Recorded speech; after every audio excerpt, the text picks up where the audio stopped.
Uvalde, Texas Mayor Don McLaughlin with me right now. Mayor, Uvalde, a little over an hour's drive from the Mexican border. Can you feel a change there the morning after Title 42 ended, or is this more the calm before the next storm? Well, it's the calm before the next storm. I mean, yesterday alone in Uvalde, we had 7 pursuits, 4 bailouts, 2 of them wrecked, and this is a daily occurrence in our area. They tell you that the border's secure and it's safe. 75% of the Border Patrol agents in our sector are not on the job. They're in these tents processing, leaving the border wide open. And I have coffee every morning with ranchers and farmers and look at the game cams every morning of the people coming across their property. This border is wide open, and this administration has done nothing to stop it. You know, you mentioned some terms that some people who don't live along the Texas-Mexico line may not be familiar with, but Secretary Mayorkas says the U.S. doesn't have open borders, and that Title 8, which deports immigrants without allowing them to apply for asylum, actually could leave them banned for 5 years. He says that that's going to be stricter than what life was like under Title 42. Do you believe that's true?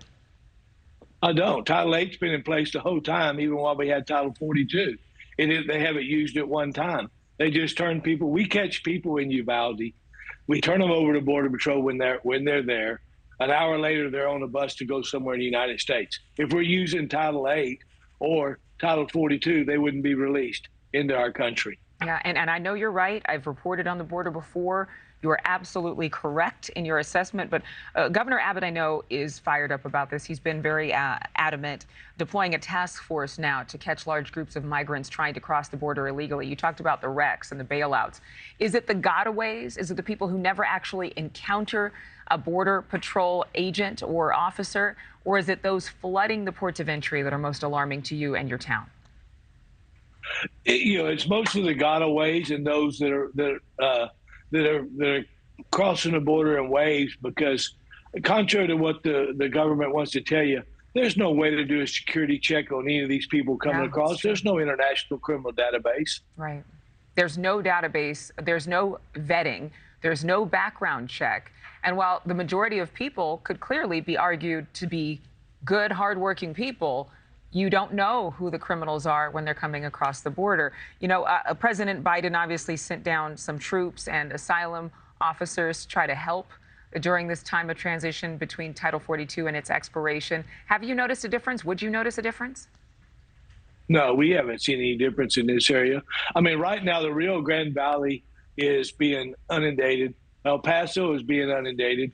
Eagle Pass, Texas, which is 68 miles from us, they're receiving 20 bus loads a day as of last week. I don't know what they've got this week.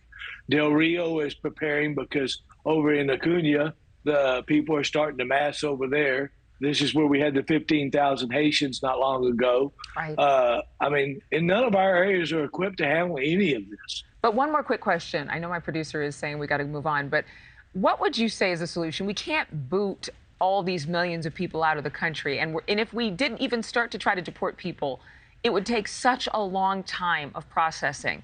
Would you consider some type of permit work program for those who are here, those who are law-abiding, for those who, once they do get arrested and get released or in the country, that they would actually be able to have a job and a place to live and a way to provide for their families?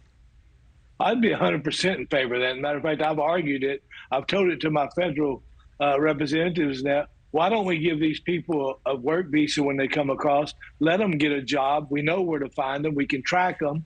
And those people that want to go out and get a job or are looking for a better life, those are the people we want in America. Those are the people we want. And those that have other reasons to be here, whether it be drug trafficking, human trafficking, or whatever, then we need to get them out of our country. Thank you for watching. Go to newsnationnow.com to find News Nation on your television provider. And don't forget to click the red subscribe button below to get more of News Nation's fact-driven, unbiased coverage.